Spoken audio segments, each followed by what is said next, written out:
할렐루야. 주 예수 이름으로 우리 함께 하나님 말씀 우리 공부하겠습니다. 먼저 찾으실 하나님 말씀은 이사야 34장 16절입니다. 이사야 34장 16절이 되겠습니다.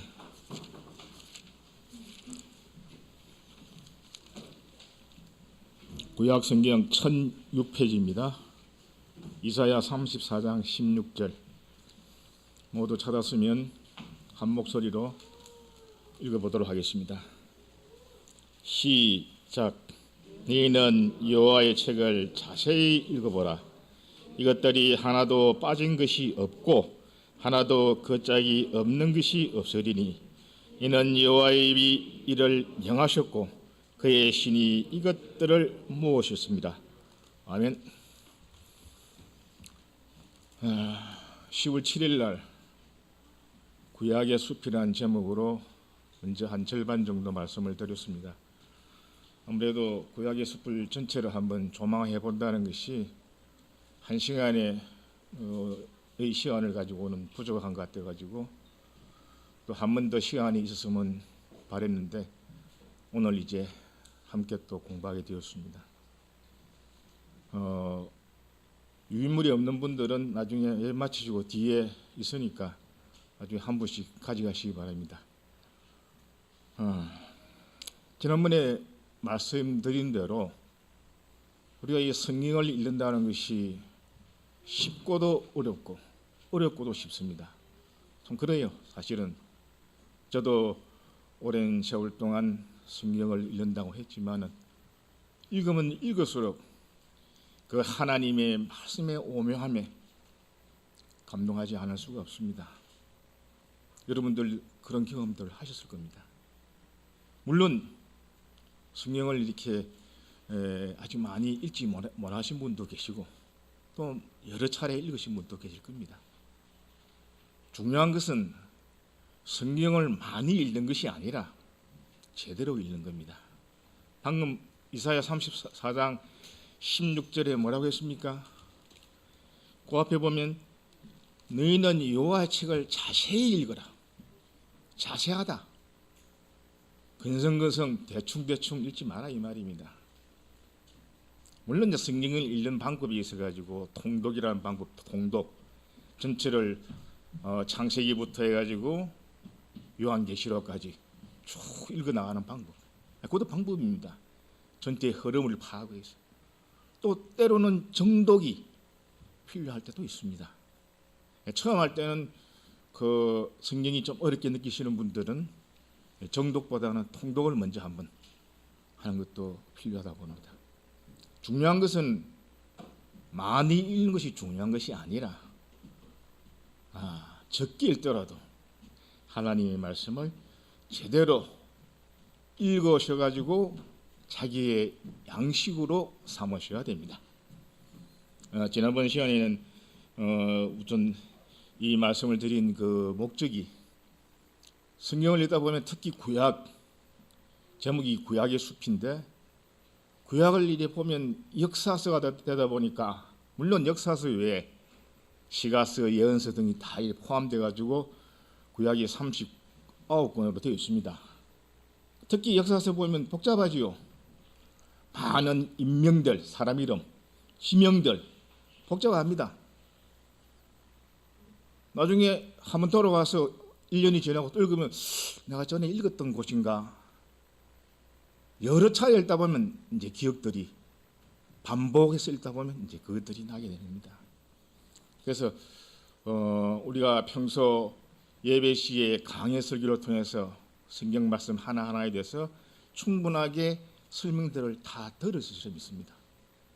지난 10월 7일과 오늘 말씀드린 것은 구약에 대해서 우리가 전체를 한번 보자. 숲을 한번 들여다보자. 그럼 전체의 어떤 그 흐름, 성경의 맥을 잡는데 많은 도움이 될 것 같습니다. 저 역시 성경만 읽은 것이 아니고 성경 관련되는 이런 여러 가지 책들을 물론 현대 교회에서 나온 책들입니다.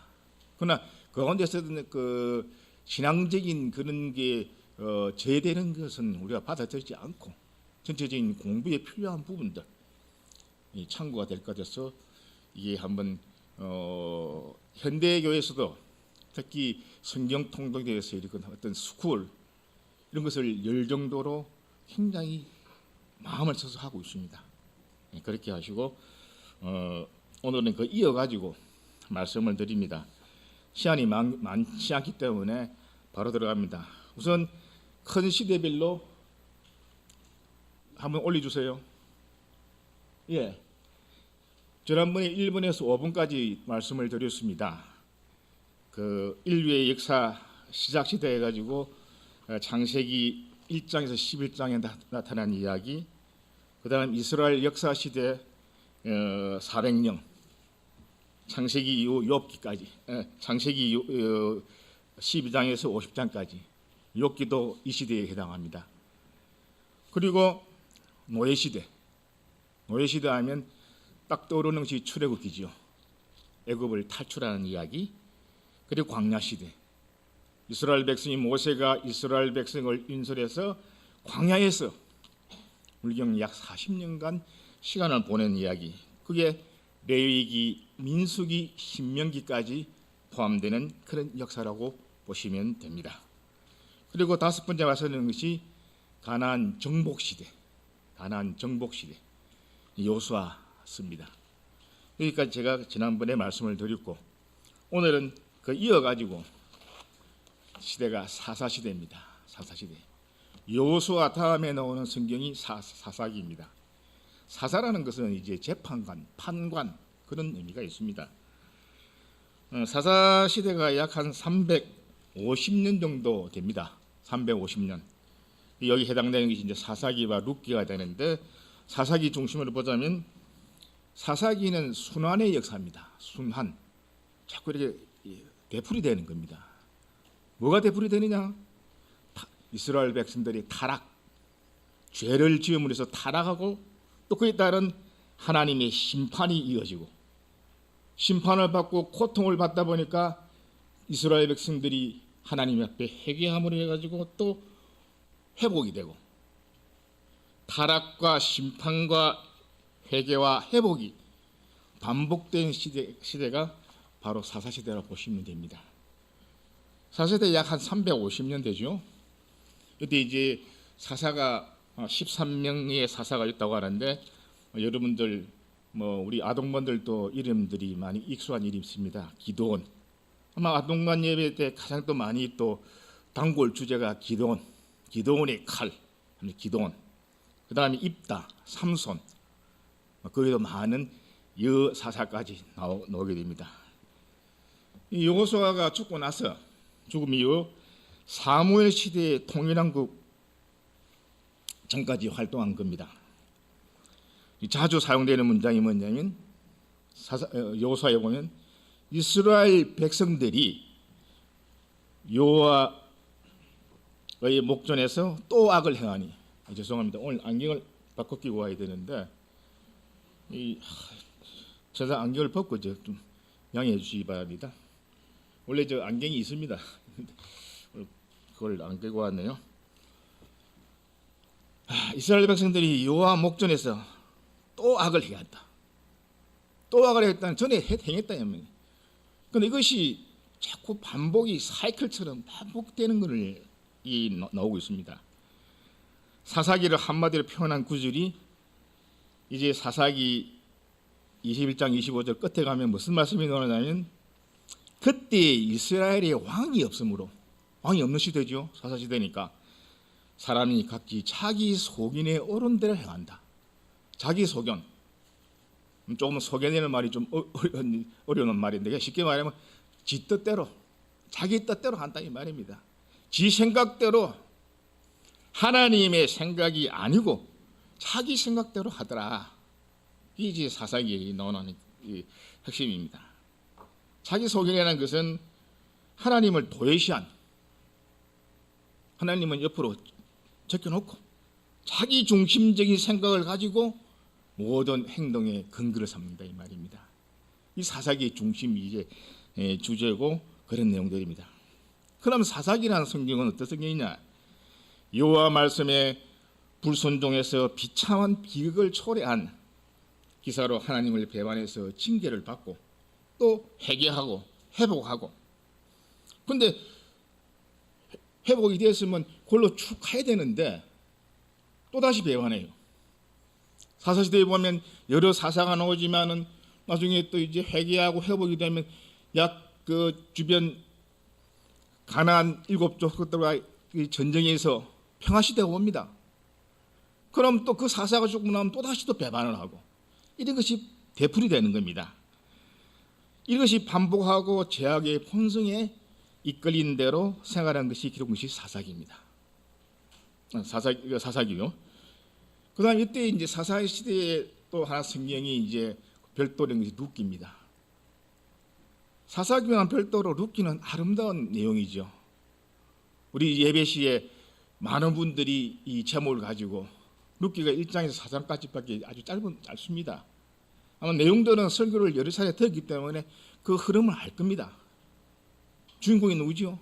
물론 누르시고 노미가 나오고 그리고 또 보아스가 나오고 하는, 이건 룻기는 어떻게 보면 시대는 가장 암울했던 그러한 시대의 배경으로 쓰인 아름다운 서정시와 같은 겁니다. 희생적인 봉사자에게는 하나님의 축복이 듬뿍 담긴 말씀이 룻기입니다. 여러분 룻기 읽으면 감동스럽지 않습니까? 저는 특별히 이 말씀이 제일 가슴에 와닿습니다. 어머니께서 가시는 곳에 나도 가고 어머니의 백성이 바로 나의 백성이 되겠습니다. 내가 죽는 것 외에 어머니 떠나면 하나님께서 나에게 벌을 더 내리실 뻔한다. 굉장히 아름다운 말입니다. 이를 내가 이방인 룻이 하나님, 다윗 왕의 조상이 되죠. 네. 여기까지가 이제 말씀드린 대로 사사시대. 그다음에 통일왕국 시대가 120년간 있습니다. 통일왕국. 이에 해당되는 성경 말씀들이 사무엘 상하, 역대상, 시편, 잠언, 전도, 아가서, 요 시대에 해당됩니다. 이 통일왕국 시대는 사사시대의 신권 정치에서 왕이 지배하는, 왜냐하면 이스라엘 백성들이 우리도 왕을 주세요, 왕을 세워주세요 해가지고 하나님이 직접 다스리는 신권 시대에서 이제 왕이 다스리는 시대로 넘어갑니다. 군주제입니다. 그건 한 이제 과도기인데, 백성들이 사무엘에게 왕을 요구해서 세 사람의 왕이 나오죠. 여러분 잘 아시는 사울왕, 그리고 다윗의 아들 솔로몬.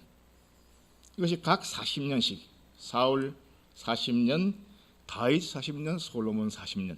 그래서 약 한 120년간 통치한 이스라엘의 하여튼 좀 번성기가 되겠습니다. 초기이자 그나마 분열되기 전에 번성기가 될 수 있습니다. 그런데 세 사람의 주요 인물이 나오는데, 인물 특성을 간단히 요약하면 사울은 아주 무심한 사람이었습니다. 무심, 없을 무자 마음. 사울은 하나님을 마음으로 섬기지 않았어요. 그 마음의 중심에 하나님이 없었습니다. 물론 하나님의 선택을 받아서 왕이 되었지만은 사울은 결국 버림을 받지요. 사울이 범죄한 것은 어떻게 보면 다윗의 범죄보다 도 상대적으로 비교하면 좀 약하다고 할 수도 있을 겁니다. 그러나 사울은 회개하지 않았습니다. 그로 인해서 하나님부터 버림을 받게 되지요. 그러나 이제 사울이 버림을 받고 세운 왕이 누굽니까? 다윗이지요. 전심으로 하나님을 섬겼습니다. 물론 다윗의 일생에 있어 가지고 숱한 전쟁과 더불어서 큰 범죄의 사실도 있지만은 다윗은 어떻게 했습니까? 하나님 앞에 바짝 엎드려서 자기의 죄과를, 자기의 죄악을 토로하고 통회하고 눈물로 회개한 사람이 다윗입니다. 그러한 그의 큰 범죄에도 불구하고 하나님께서 사해 주셨습니다. 사울과 대조가 되죠. 그러면 다윗이 이제 다윗이 성전을 건축하기를 희망했으나 하나님께서는 허락치 않았습니다. 대신에 다윗 왕은 그 준비는 다 맞춰놨어요. 그래서 아들인 솔로몬 때 와서 성전이 완공이 되지요. 솔로몬 성전. 솔로몬은 어떤 왕이냐? 가장 역사상 지혜로운 왕이었고, 그럼에도 불구하고 반심밖에 안 된다.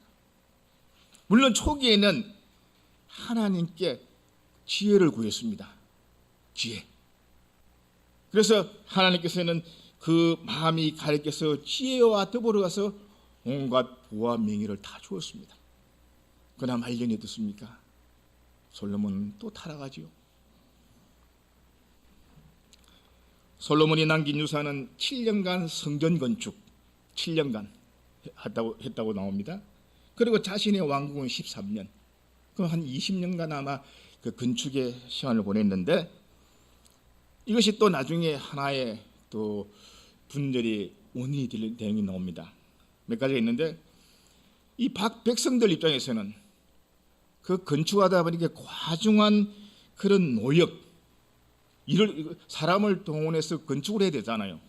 그 노역, 더불어 성전 건축에 따른 어떤 세금에 시달렸습니다. 더 큰 것은 솔로몬은 주변 국가와 융화하기 위해 가지고 혼인 정책을 씁니다. 혼인 정책. 이스라엘 둘로 해가지고 많은 이제 이방 민족들, 이 사람들과의 전쟁을 피하기 위해서 혼인 정책을, 이방인들을 많이 취했다고 했습니다. 그 비밀이 헤아릴 수 없을 정도로 많다고 했죠. 그것이 바로 수많은 여자와 결혼한 그 결과가 어찌 됐습니까? 그들이 가지고 온 우상, 그 우상 숭배의 죄를 범하게 되고, 솔로몬이 죽고 나서 나라가 분열된 단초가 되는 것입니다. 나라가 분열되죠. 사울과 다윗과 솔로몬 120년간의 시대가 있었지만 결국은 나라가 분열되게 됩니다. 통일시대는 120년 정도 길다면 길었지만 전체 역사에 봐서는 긴 시간이 아닙니다. 여기 나오는 이제 사무엘상을 보면 사사시대에서 통일왕국시대로 일단 넘어가는 그런 역할을 합니다. 하나님의 법궤가 실로에서 기랏 여아림, 이름이 좀 어렵습니다. 지명이 어렵습니다만은 기랏 여아림으로 이동한 기사도 나오고, 또 이스라엘 백성들이 법궤를 읽고 하나님의 그 신성한 법궤를 읽고 전쟁에 패한 백성들이 미스바에 모여 회개한 기록도 사무엘 상에 기록되어 있습니다. 그런가 하면 갈멜에서 자기를 위해서 기념비를 세우고 진미를 명령하신 하나님 말씀을 경홀히 가볍게 긴 사울은 교만과 불순종으로 버림을 받게 되는 기사가 사무엘상에 나옵니다. 진멸이라는 말씀이 성경에 많이 나옵니다. 진멸, 완전하게 멸한다. 하나님께서는 가나안 일곱 족들과 전쟁에서 진멸하라는 그 명령이 될 때는 완전히 멸하라는 뜻입니다. 그런데 어떻게 했습니까? 남겨두고 그것이 또 화근이 되는 겁니다. 사무엘하는 이어서 그 역대상하고 또 이렇게 많이 연계가 되는데, 그 말씀은 하나님께 순종을 하면 복을 받고 순종하지 않으면, 불순종하면 재난과 심판이 따른다는 것이 사무엘하에 나오게 됩니다. 그럼 이 시대에 나오는 또 주옥 같은 성경이지요. 시편. 시편이 총 몇 편이죠? 150편. 아마 성경에서 가장 많은 분량을 차지할 겁니다. 시편이라는 성경은 현악기 반주에 맞추어 가지고 불렀던 노래입니다. 그 주제가 보면 축제도 있고 전쟁, 평화, 심판, 또 메시아가 오실 것이라는 메시아에 대한 예언, 찬양, 다양한 주제로 되어 있습니다. 전체 150편. 혹시 가장 긴 편이 몇 편인지 아시죠? 119, 119편. 몇 절까지 있나요? 거기까지는 잘 모르죠. 주의 깊게 안 보셔가지고 176편입니다. 무려 성경 한 편이. 이제 시편에서는 다른 데는 이제 1장, 2장 하는데 시편은 편이라고 합니다. 119편이 176절까지 있어요. 굉장히 긴데 이 시편 119편의 주제가 뭐냐면 여호와 말씀의 묵상입니다. 하나님 말씀을 묵상한다. 이게 그 주제입니다. 어쨌든 간에 이 시편은 한마디로 표현하자면 여호와를 송축하라. 여호와께 감사하라. 아마 성경 말씀 하나님의 말씀 증거할 때 시편의 말씀들을 많이 인용합니다. 그 다음에 이어 따라오는 잠언, 솔로몬의 잠언이기도 하지만 솔로몬만 있는 것은 아닙니다. 삶 전체에 적용한 하나님의 교훈입니다.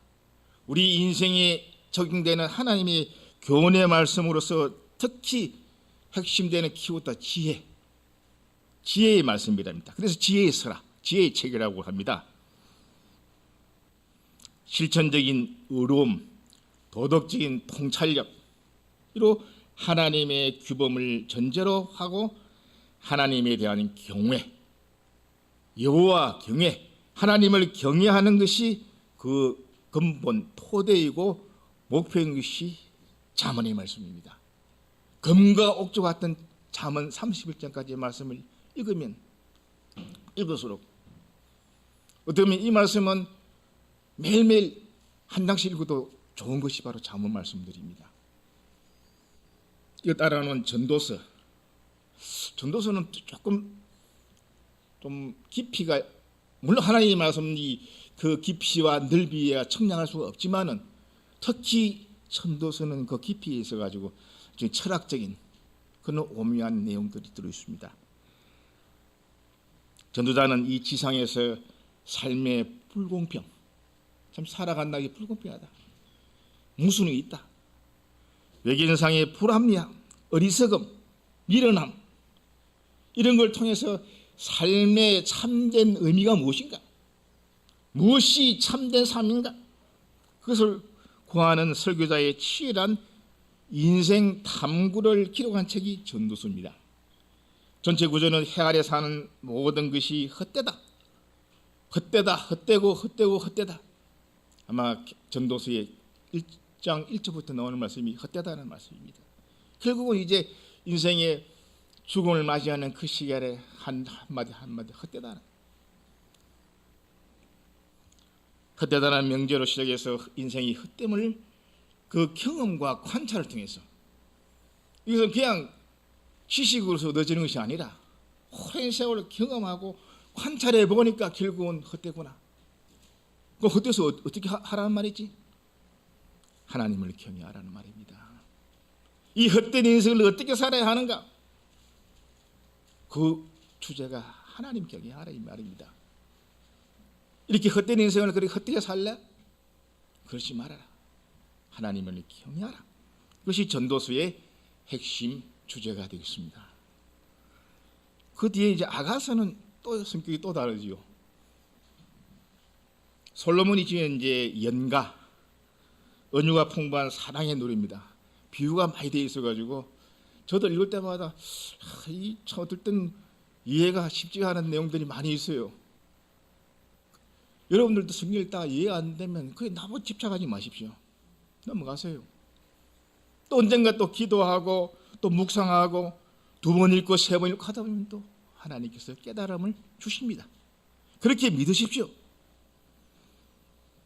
아가서는 이제 사랑의 노래로서 주제는 하나님의 섭리에 따른 그런 남녀간 사랑이 주는 그 기쁨을 표현하는 것이 아가서가 되겠습니다. 통일한국 몇 년이랬죠? 120년간. 자, 통일이 돼서 이제 더 분열이 되겠죠. 인류의 역사라는 보면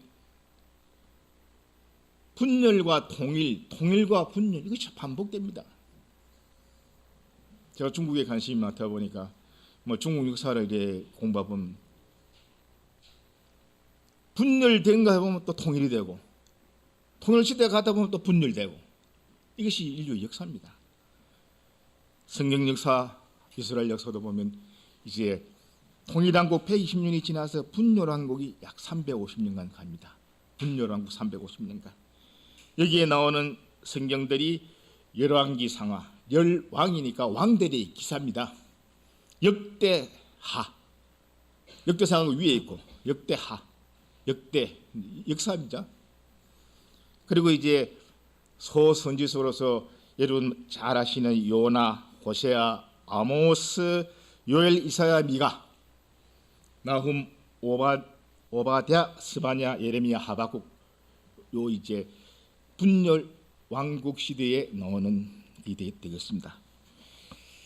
그럼 이제 아까 말씀드렸다시피 솔로몬 사후에 여로보암의 어떤 반란, 요즘 말하는 쿠데타로 왕국이 나누어집니다. 쪼개집니다. 분열됩니다. 솔로몬의 아들은 르호보암입니다. 이름이 비슷해가지고 여러분들 이제 구분하셔야 됩니다. 솔로몬의 아들은 르호보암. 다시 한번 해보세요. 르호보암. 예. 그 다음에 북왕국의 이제 북이스라엘 하는 것은 여로보암. 예. 다릅니다. 구분하셔야 됩니다. 솔로몬의 아들 르호보암이 왕이 되었죠. 솔로몬이 죽고. 그런데 북쪽 지역의 노역을 관리하고 책임지고 있는 책임자 여로보암이 찾아와서 세금을 좀 감해달라.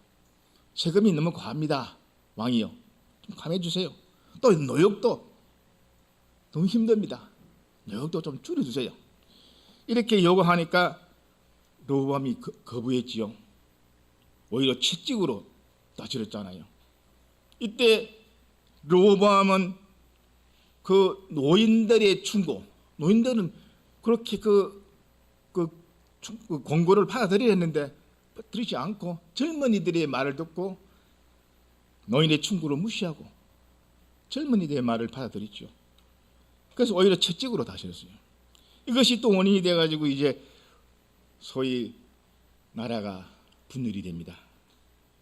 여로보암이 10지파를 데려갑니다. 이스라엘 12지파 중에 10지파를 데리고 북이스라엘을 세우게 됩니다.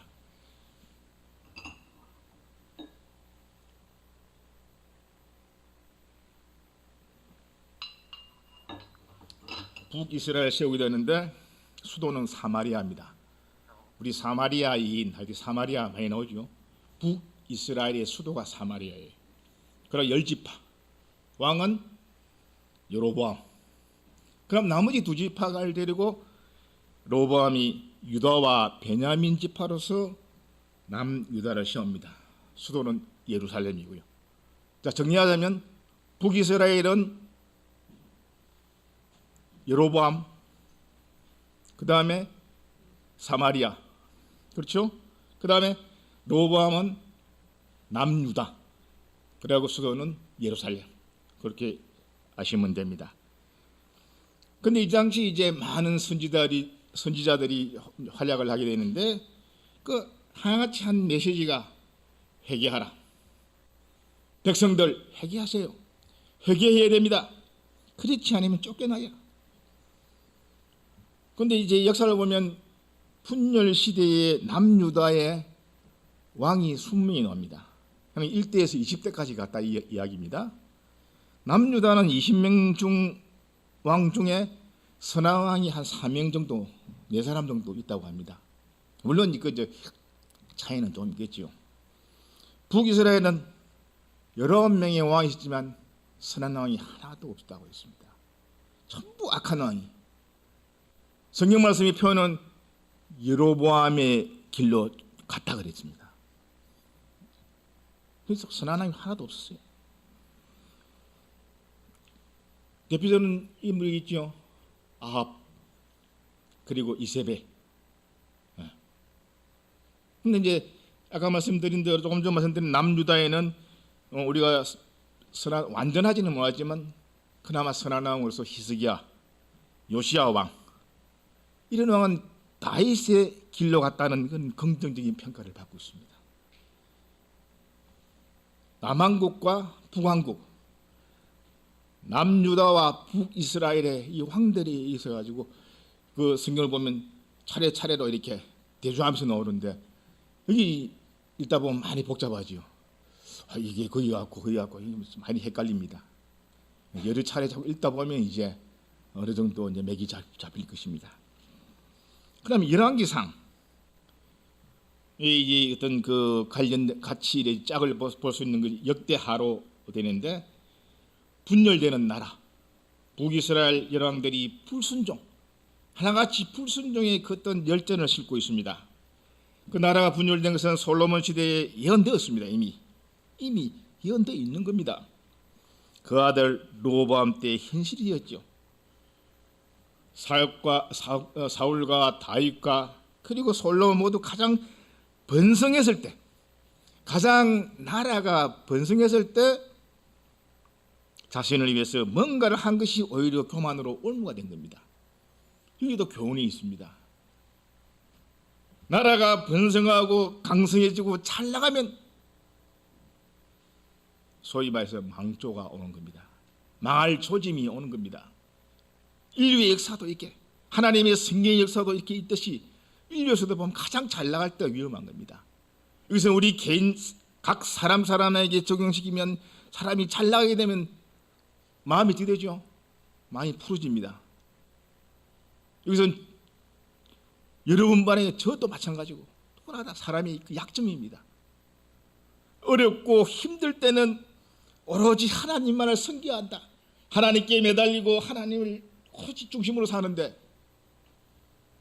풍성해지고 모든 것이 형통해지면 하나님을 잊게 되는 겁니다.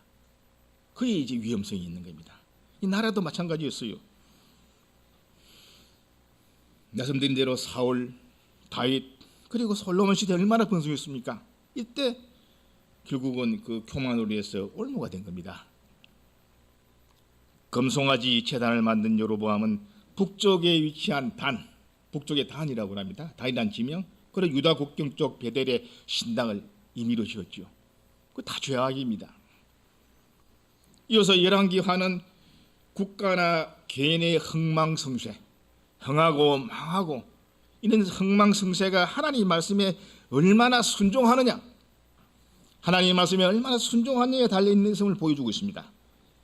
단순히 왕들의 어떤 행적이 아닌 그 배후에 숨겨진 하나님의 그 의도를 봐야 됩니다. 하나님의 그 의도를 통해서 교훈을 삼아야 되는 겁니다. 그냥 재미로 역사를 그리키려고 한 게 아닙니다. 그 하나님의 섭리 가운데 숨어 있는 그 하나님의 의도와 그 교훈을 캐치해야 됩니다.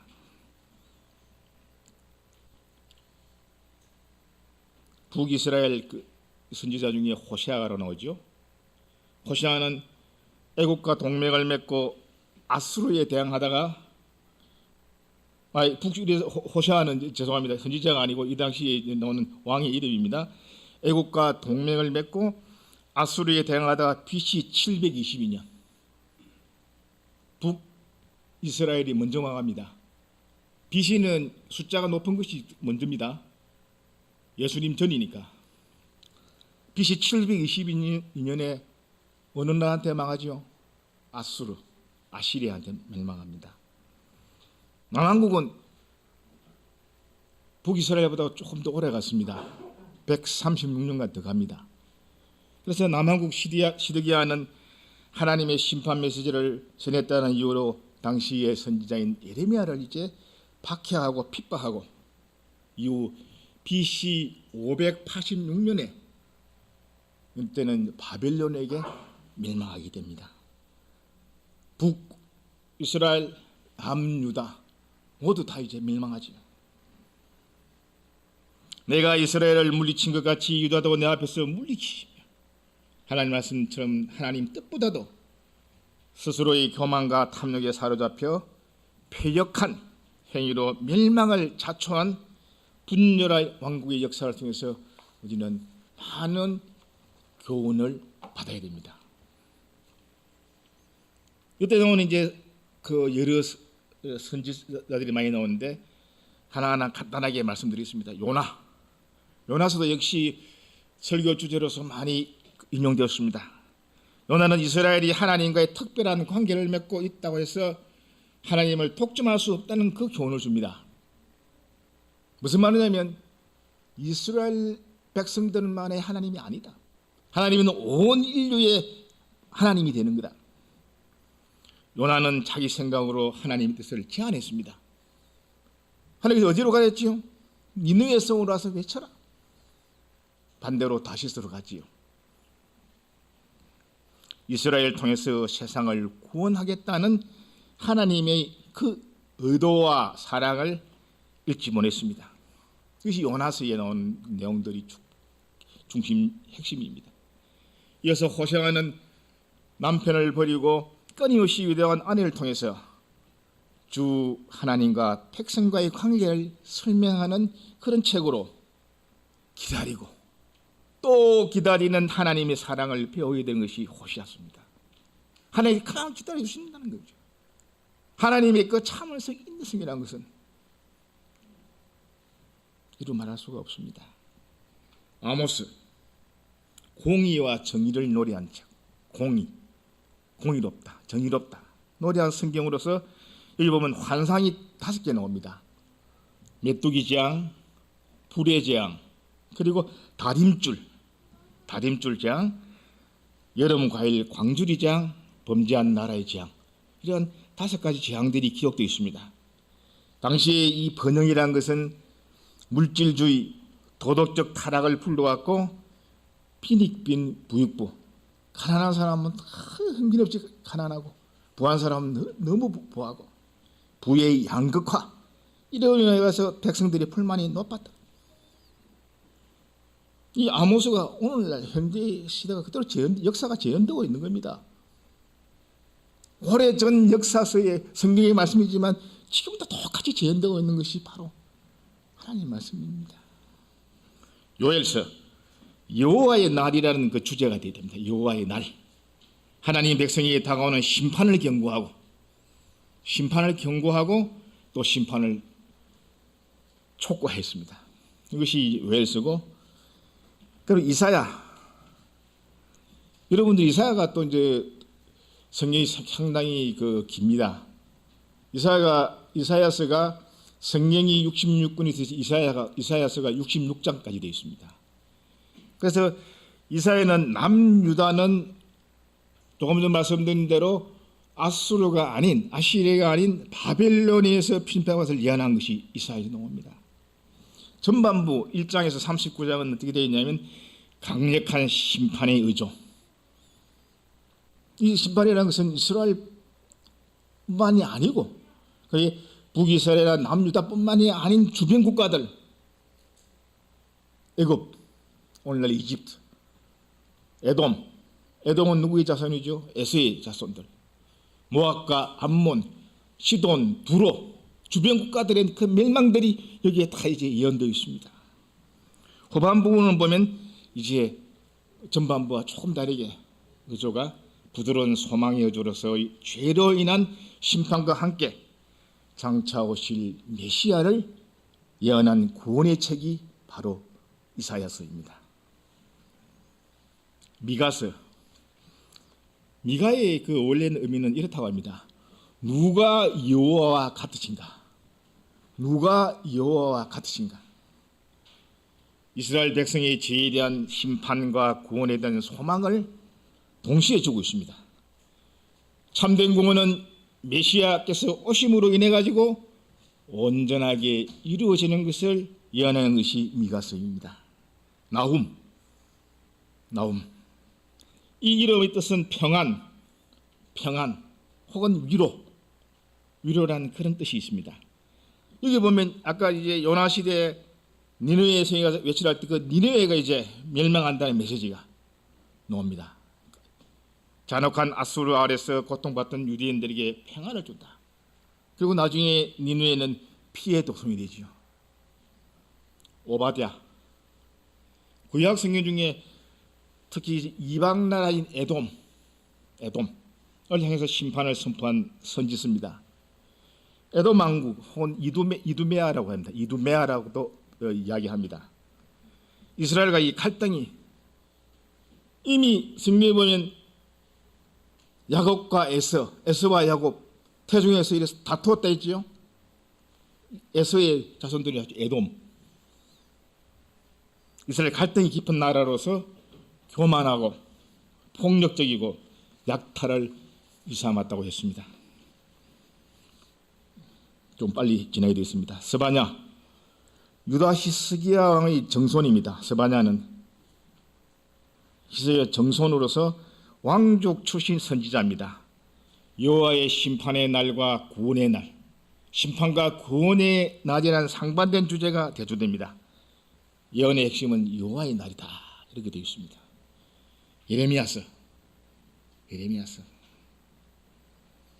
예레미야는 이제 제사장 가문으로서 젊은 시절에 아나도시라는 곳에서 선지자로 부름을 받았습니다. 이사야보다 약 100년 후 사람인 예레미야가 사역을 시작했을 때는 아수르가 세계의 주도권을 잡고 있을 그런 시절입니다. 그런데 남유다 권력자들은 그 당시에 친애굽 정책, 애굽적으로 이게 친애굽 정책을 펼쳤다고 했습니다. 예레미야는 그 애굽과 동맹을 반대했습니다.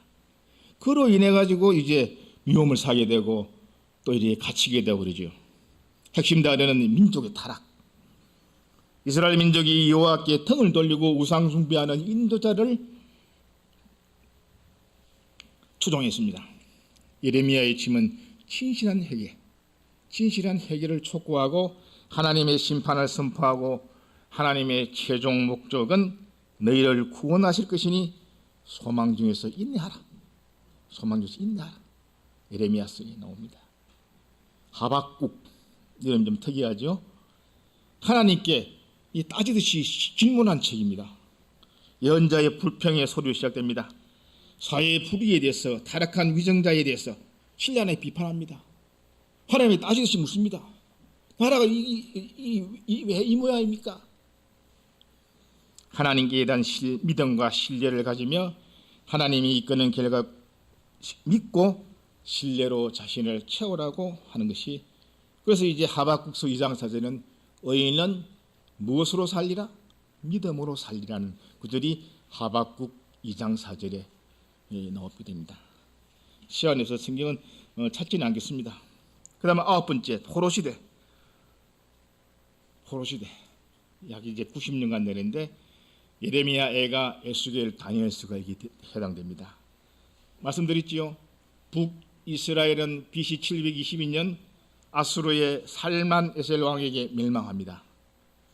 그리고 남유다는 136년 후인 BC 586년 바벨론 유명한 왕이 있죠. 네부카드네자르라고 합니다. 느부갓네살 왕. 이게 멸망을 당하죠. 신바벨론은 아수르를 멸망시키고 남유다를 침공해서 3차에 걸쳐서 남유다 백성을 포로로 잡아갑니다. 포로 시대입니다. 이제 당시 선지자가 에스겔, 다니엘 등이었습니다. 앞서 말씀드린 예레미야의 이어서 나오는 예레미야 애가라는 건 슬플 애자, 노래 가잖아요. 슬픈 노래입니다. 바벨론이 멸망하고 바벨론이 멸망했던 것이 아니고 바벨론에 의해서 멸망한 후에 끔찍했던 토시와 성전 파괴를 경험한 BC 586년 이후에 기록됐습니다. 5편의 이제 시가 이렇게 나오는데 앞에 나오는 4편은 장례식 노래에서 사용되는 운율로 히브리 알파벳 순서로 이렇게 배열이 되어 있다고 합니다.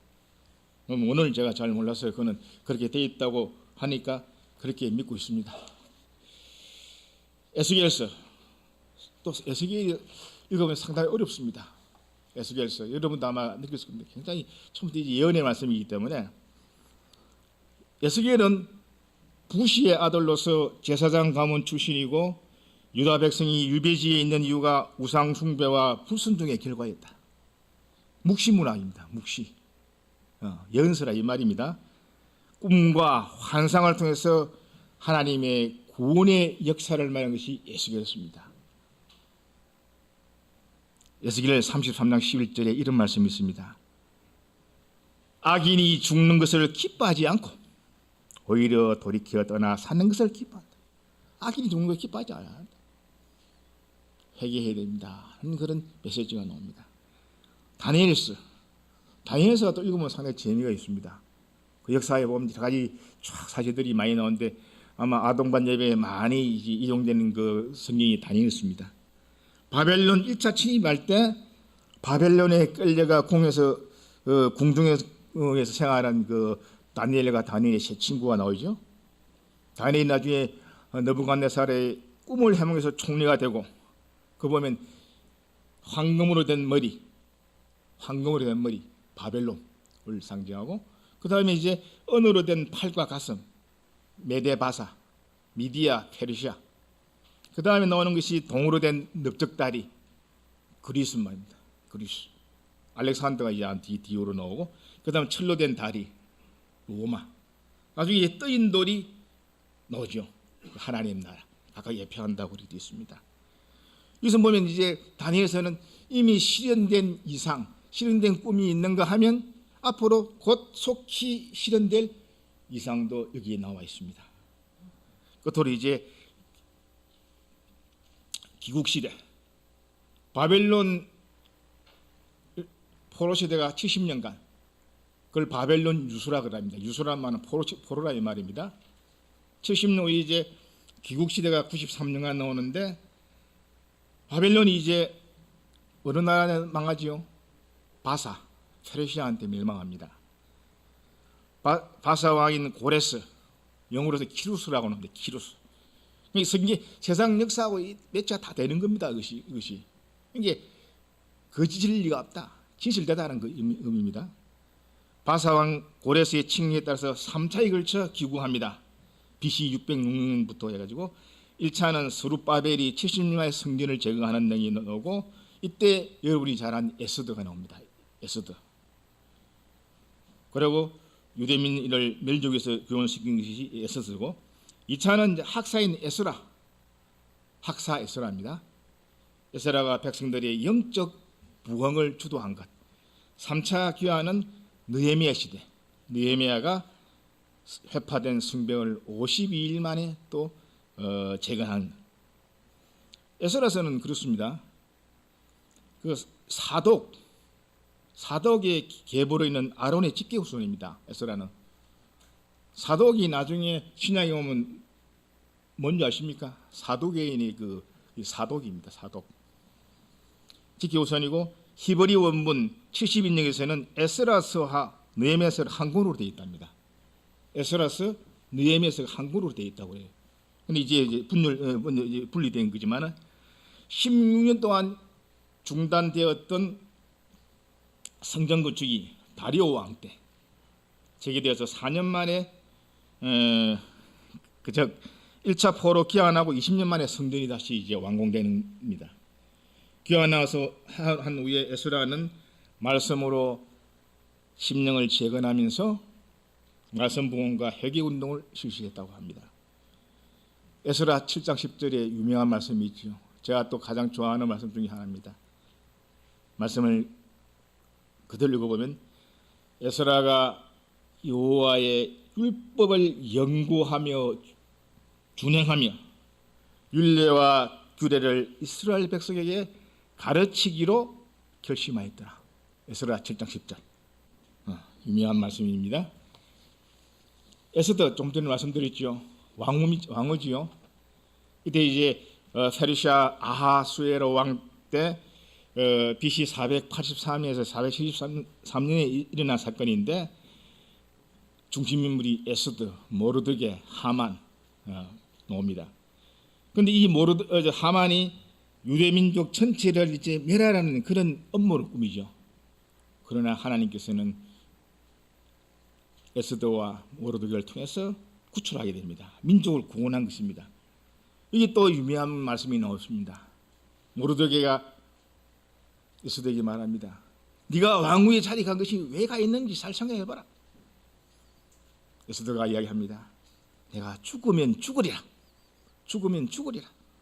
그런 각오의 신앙으로서 왕을 만나 간청기로 결심한 그 에스더의 굳센 의지 기감이 되는 것입니다. 에스더스. 그게 이제 학계, 스가랴, 말라기, 느헤미야인데 간단히 하면 학교에서는 여호와의 성전 재건을 이제 우선으로 둡니다. 그래서 너희는 성전을 건축하라. 그래야만 영광을 얻게 된다. 학교에서 나오고 스가랴는 레위 지파 제사장 가문으로서 바벨론에서 출생했다고 합니다. 그리고 이스라엘 운명을 8개의 환상으로 전했고 희망의 메시지가 강한 것이 스가랴서의 특징입니다. 스가랴는 성공적인 성전 건축 그리고 동력 장차 도래할 메시아 나라의 소망에 대해서 보여준 것이 스가랴서입니다. 말라기서 구약의 이제 마지막 성경이죠. 마지막 선지자로서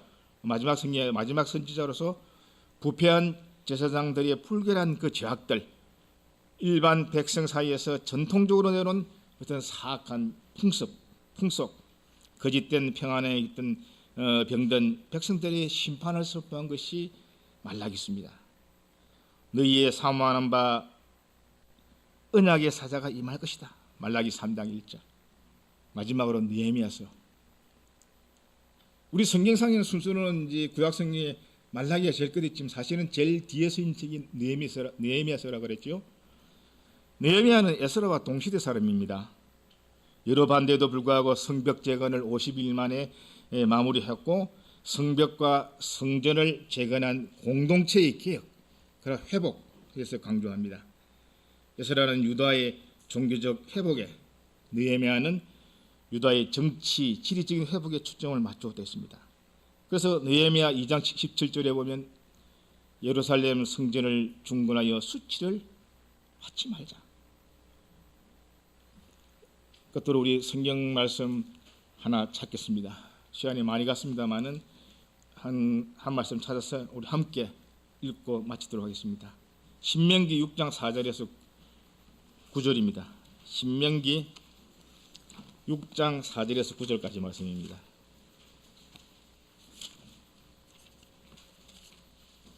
신명기 6장 4절에서 9절까지 말씀을 찾았으면 우리 읽어보겠습니다. 신명기 6장 4절에서 9절 시작. 이스라엘아 들으라. 우리 하나님 여호와는 오직 하나인 여호와시니 너는 마음을 다하고 성품을 다하고 힘을 다하여 내 하나님 여호와를 사랑하라. 오늘날 내가 네게 명하는 이 말씀을 너희는 마음에 새기고 내 자녀에게 부지런히 가르치며 집에 앉았을 때이든지 길에 행할 때이든지 누웠을 때이든지 일어날 때이든지 이 말씀을 강론할 것이며 너는 또 그것을 내 손목에 메어 기호를 삼으며 내 미간에 붙여 표를 삼고 또 내 집 문설주와 바깥문에 기록할지니라. 예, 그렇습니다. 이사야 34장 16절에 하나님의 말씀을 자세히 읽어보라 했죠. 또 여기 이 말씀 다 상통하는 말입니다. 아무쪼록 원하옵기는 저와 여러분 모두가 하나님의 말씀을 그야말로 귀중하게 생각하고 각자 계획하는 대로 성경을 꾸준하게 열심히 읽으시길 바랍니다. 과거의 고난의 역사가 현재의 스승이 됩니다. 그리고 미래의